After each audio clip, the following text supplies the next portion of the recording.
This module or this lesson is on inspecting technical quality of work.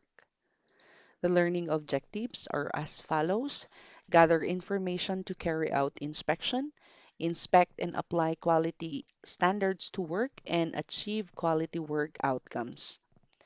The quality management system. What is a quality management system? It is defined as a formalized system that documents processes, procedures, and responsibilities for achieving quality policies and objectives. A QSM or quality management system helps coordinate and direct an organization's activities to meet customers' and regulatory requirements and improves its effectiveness and efficiency on a continuous basis. Again, as mentioned in other modules or in other lectures, the main goal of a company is to give utmost quality service and product. Therefore, there should be this quality management system. The benefits of quality management service or systems is the meeting the customer's requirements, which helps to instill confidence in the organization. So because of that, it will lead more or it will yield more sales and more repeat business. Another one is meeting the organization's requirements, which ensures compliance with regulations and provisions of products and service in the most cost and resource efficient manner. Now, in that case, it will yield again expansion and even a better profit. So these benefits offer additional advantages also, including defining, improving, and controlling processes, reducing wastes, preventing mistakes, lowering costs, facilitating and identifying training opportunities, engaging staff, setting organization-wide direction, communicating a readiness to produce consistent result. We also have the requirements and elements of a QSM. So the organization's quality policy and quality objectives. So that is very important that each member of the organization should remember by heart.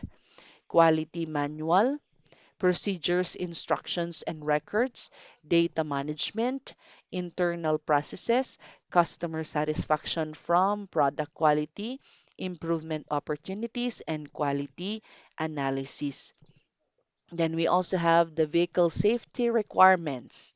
So here's a rundown of the basic safety gear. We have the airbags. You can see it here. Okay. Front airbags have been standard in all new cars since 1998 and light trucks since 1999. So most vehicles had them even before then. Crash sensors connected to an onboard computer detect a frontal collision and trigger the bags. So the bags inflate in a few milliseconds, the blink of an eye, then immediately starts deflating.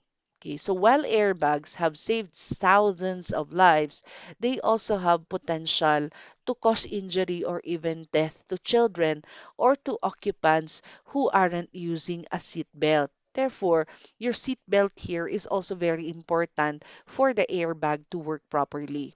Children under 12 should be seated in the rear in an appropriate restraint system, and rear-facing child seats should never be installed in front seats equipped with airbags. The next is the anti-lock or anti-lock brakes or the ABS, or we call it the ABS. Adaptive or dual stage front airbags introduced in 2003. Okay. So before anti-lock brakes came along, it was all too easy to lock the wheels, stop them from turning. So during the hard braking. Sliding the front tires makes it impossible to steer, particularly on slippery surfaces. So this ABS prevents this from happening by using sensors at each wheel and a computer that maximizes braking action at each individual wheel to prevent an lockup. So ABS allows the driver to retain steering control while braking so that the car can be maneuvered around an obstacle if necessary. Some drivers, unaccustomed to ABS actuation, may be alarmed as the pulsing sensation conveyed through the brake pedal and the chattering of the wheels when used. Not to worry, this is the system rapidly applying the brakes to provide maximum power and control. So the trick is to push hard on the pedal and let the system to do its job. Next one is we have the traction control and the electronic stability control. So you can see it here. This is the symbol for the traction control. And you try to notice this picture without the dito muna. Without the traction control, ganito ang mangyayari sa car. Okay? Ganyan siya. Ganito. And then, with the traction control, ganyan. So, dito, ginagamit natin itong dalawa, the traction control and the electronic stability control or the ESC sa pag-manipulate ng ating car sa curve. Okay? So, dito naman ang mangyayari without the ESC, ayan, didiretso siya doon. Pero with the ESC, dito siya.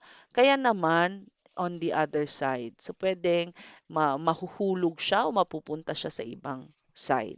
Yan.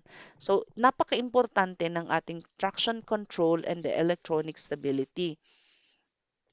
So this electronically controlled system limits wheel spin during acceleration so that the drive wheels have maximum traction.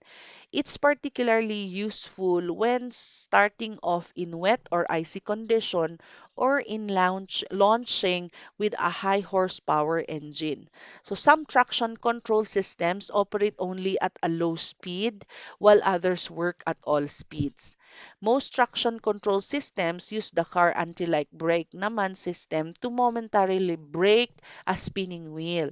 So this routes power to the opposite drive wheel. Some systems also may throttle back the engine and upshift the transmission to prevent steer wheel. Okay? So the electronic stability control controls takes traction control step further. So this system helps keep the vehicle on its intended path during a turn to avoid sliding or skidding. So it uses a computer linked to a series of sensors detecting the wheel speed, steering angle, sideways motion, and rotation. If the car drifts outside the driver's intended path, the stability control system momentarily brakes one and more wheels and depending on the system reduces engine power to pull the car back on course. So it's very helpful. Next is the safety belt features and the latch. I've mentioned a while back that even if you have the airbag, if you don't have the safety belt, then it's still dangerous. So, latch naman stands for lower anchors and theaters for children. So, while the seat belt is arguably the single most important piece of safety equipment, enhanced features help seat belts do their job more effectively. And then we also have the seat belt pretensioners instantly retract the belts to take it up slack during a frontal impact. Okay. Some models offer inflatable safety belts in the rear seat that further reduce the force of the belts themselves on the rear passengers in an accident and spread those forces over a wider area. Okay. Then we go to the next. Newer safety features, we have accident avoidance systems. Andito yon.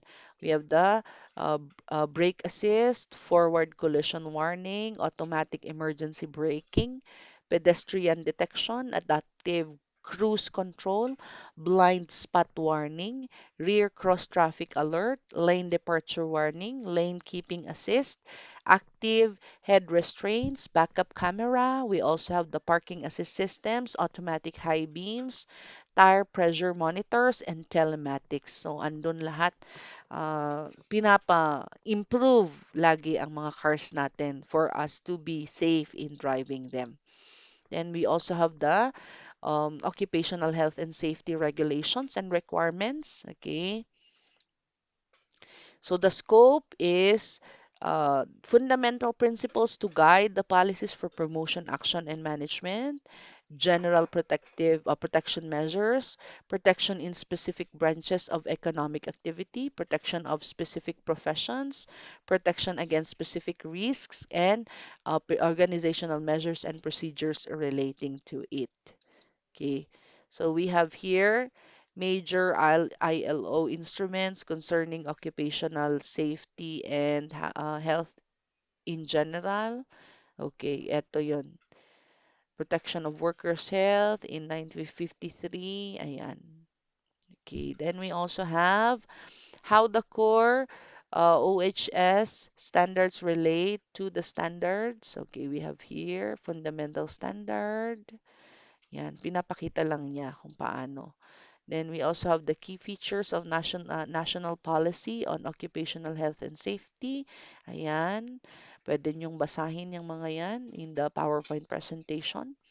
Then we also have the OHS management cycle, organizing, planning, evaluation, action for improvement, and then yeah, policy. Okay.